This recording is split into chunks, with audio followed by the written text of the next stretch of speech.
গান বাজনা বাজিয়ে বিশ্ব ওরস শরীফ করা ইসলামে জায়েজ আছে কিনা? এটা হলো গাছের গোড়া কেটে আগা পানি দেওয়ার মতো। করতেছে গান বাজনা, নাচানাচি, অবৈধ ডলাডলি, মেশামেশি, হারাম কাজ, শিরিক, কুফর, আবার নাম দিছে সেটা পবিত্র ওরস শরীফ। এটা যদি অপবিত্র না হয় তো আল্লাহর জমিনে আর অপবিত্র কোনটা হবে? যেখানে আল্লাহ ছাড়া অন্য কারোর নামে পশু জবে হয় সেটা কখনো পবিত্র হতে পারে?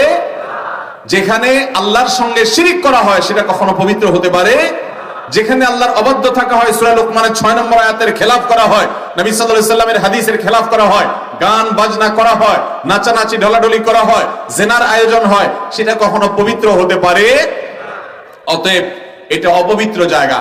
ইসলামের নামে এরকম ভণ্ডামি, ভ্রান্ত কাজ, এটা কিয়ামত যত নিকটবর্তী হবে এর পরিমাণ তত বাড়তে থাকবে। আল্লাহ আমাদেরকে হেদায়েত দান করুন।